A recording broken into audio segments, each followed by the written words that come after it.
बड़ा रस है कथा में, बड़ा आनंद है इनकी भक्ति में। और जिन राम के चरित्र की वार्ता करने हम बैठे, जिन हनुमान के चरित्र की वार्ता करने बैठे, वो राम हमारे आराध्य, हमारे भारत के संपत्ति, हमारे विश्व की धरोहर, क्या कहना। राम जी ने जब रावण का वध कर दिया, रावण मारा गया, रात का समय और रात्रि के काल में, रात्रि के समय में प्रभु राम चांद की चांदनी को निहारते हुए एक शिला पर बैठे हैं।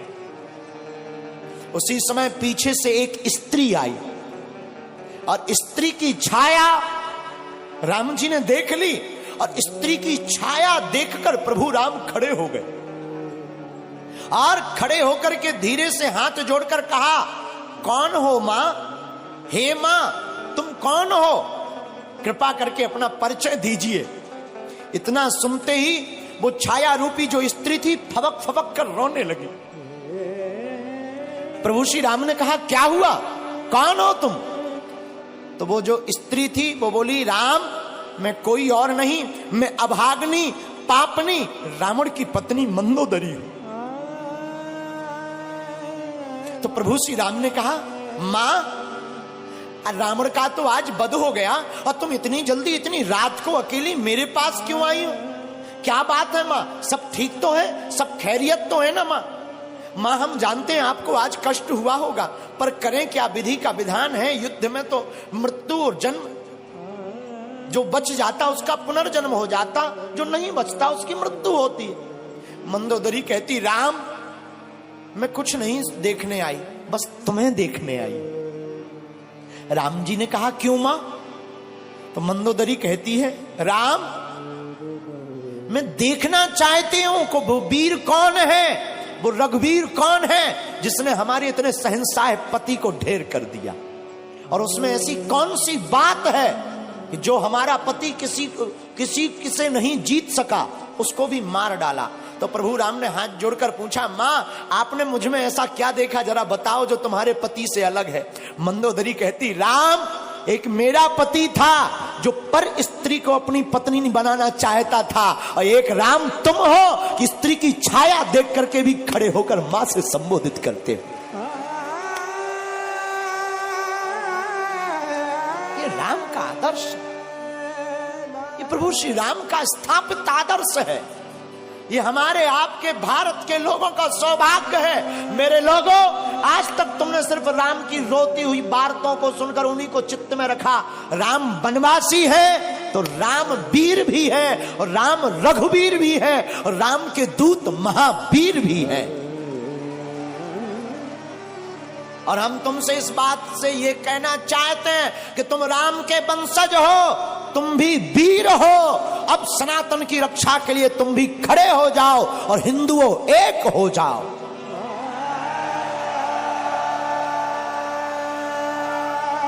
तुम्हारी भी बारी है मेरे पागलों।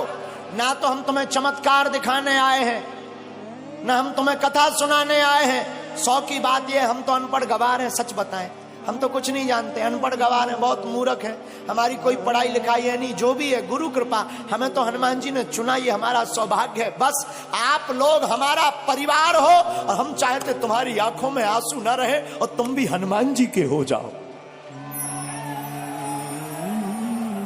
हम चाहते तुम भी मुस्कुराओ, हम चाहते तुम भी बागेश्वर बालाजी के हो जाओ। हम चाहते तुम्हारी जिंदगी में भी खुशियां भर जाएं, हम चाहते तुम्हारी जिंदगी में भी बहार आ जाए, हम चाहते तुम्हारी जिंदगी में भी पूनम का चांद बना रहे, पूर्णता का। और रामचंद्र है, राम जी का नाम भी रामचंद्र है। और हमारे हनुमान जी प्रभु चरित्र सुनवे को रसिया, वो भी तो कथा में प्राप्त होते हैं। इसलिए सुबह शाम 8 याम यही काम किए जा, सुबह शाम 8 याम यही काम किए जा, खुश होंगे हनुमान राम राम राम राम राम राम किए जा। कौन कौन हनुमान जी को खुश करना चाहता है? आज ही घर जाकर कल झंडा लगा लेना राम नाम का, और घर के बाहर लिख देना जय बागेश्वर धाम, जय सिया राम, सत्य सनातन धर्म की। बस ये 3 चीजें लिख देना घर के बाहर। और जब मौका मिले तब सुबह शाम 8 याम, सुबह शाम 8 याम यही काम किए जा। कौन सा? जो अभी कर रहा। खुश होंगे हनुमान राम राम किए जा, राम राम किए जा, राम राम किए जा। आज से कौन कौन हनुमान जी का हो गया? पक्का कि कच्चा? अरे राम बुलावा भेजिया,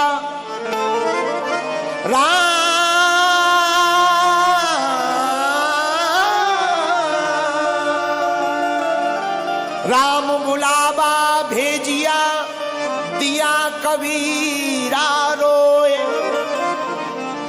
जो सुख साधु संग में, जो वैकुंठ न हो, जो सुख साधु संग में, सो वैकुंठ न होए।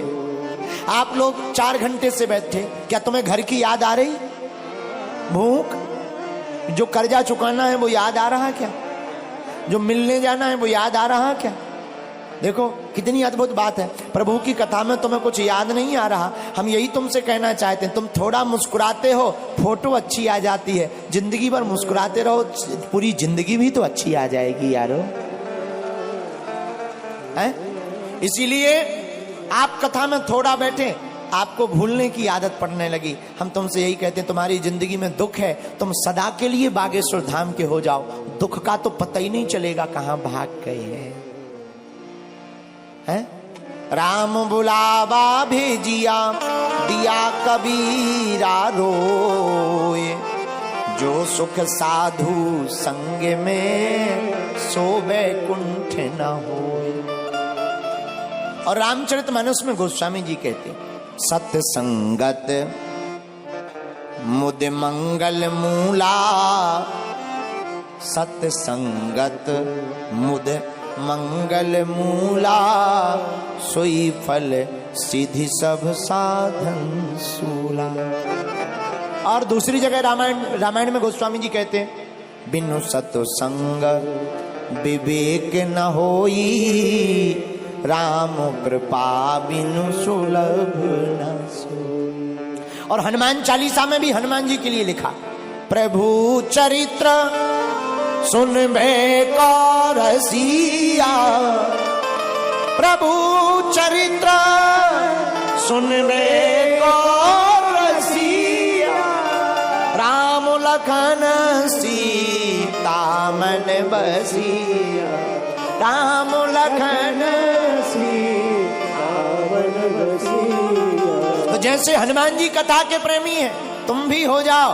तो जैसे हनुमान जी का चारों युगों में नाम है, तुम्हारा कलयुग में ही हो जाए। हैं? कई लोग तो ऐसे आते हैं, जैसे आते वैसे ही चले जाते हैं। कई लोग ऐसे आते हैं, जैसे आते हैं वैसे ही चले जाते हैं। फिर आए किस लिए? जगह बुक करने के लिए। हैं? अरे आए ही हो तो कुछ काम कर ले ऐसा, तेरा नाम हो जाएगा। कुछ काम कर ले ऐसा, तेरा नाम हो जाएगा। जो राम गुण गाएगा वो नाम पाएगा, राम गुण गाएगा नाम हो जाएगा। जो राम गुण गाएगा सो नाम हो जाएगा। जो राम गुण गाएगा नाम हो जाएगा, नाम हो जाएगा। इसलिए मेरे पागलों, आज की कथा का सार यही है कि चाहे जैसे हो, जिंदगी में कथा को सुनना बहुत ही जरूरी है। क्या है? अरे जोर से बोलो, है कि नहीं? लेकिन एक बात बोले, लोग गुरुजी की नहीं मानते पर गधा की मान लेते हैं। हाँ, लोग गुरु जी की नहीं मानते पर गधा की मान लेते हैं। हमारी प्रार्थना है। अच्छा एक बात हो, कथा में आने से माथा टेकना पड़ता, मस्तक रखना पड़ता, क्यों? क्या जरूरी है? हमें नहीं पढ़ना, हम बहुत बड़े आदमी हैं, बहुत बड़े पद पर हैं, हम क्यों माथा रखें? क्या हो जाएगा माथा रखने से? ठटरी के बारे। अच्छा तुम ठटरी बारे समझते हो? हमको लगता है तुम पुराने पागल हो, पहचान के हो, हमारी रिश्तेदारी में भी हो। है? जो ठटरी के बारे समझते हैं हम समझ जाते हैं कि ये पुराने पागल हैं, क्योंकि ठटरी के बड़े बुंदेलखंडी शब्द है, वो हम ही भर को समझ में आता है। तो हम आपको क्या बता रहे थे कि लोग गुरु की नहीं मानते पर गधा की मान लेते। बताना ये चाह रहे हैं आप जैसे भी हो, अच्छे हो। हमारी प्रार्थना है, 2 वक्त जब तक रहेगी जिंदगी, फुर्सत ना मिलेगी काम से, कुछ वक्त ऐसा निकालो, प्रेम करो भगवान से। सत्संगति के लिए समय निकालना। और अगर तुम निर्बल हो तो बलवान हो जाओगे, बस तुम हनुमान के हो जाओ। दूसरा सूत्र आज की कथा का, निर्बल को भगवान सबल बनाते हैं जो हनुमान का गुण गाते हैं। तीसरा सूत्र, राम के चरित्र को चित्त में उतारोगे तो चित्त का भूत भाग जाएगा, राम जी का दूत अंदर का जाग जाएगा। आज की कथा का चौथा सूत्र आज की कथा का ये था, अपने अपने घर के बाहर झंडा लगाओ, क्योंकि जिस द्वार पर राम नाम लिखा होता, धर्म ध्वज होता, वहीं राम जी के दूत टिक जाते हैं। 5वां सूत्र, हम सब हिंदू एक हैं। इस भाव के साथ जीवन को जियो।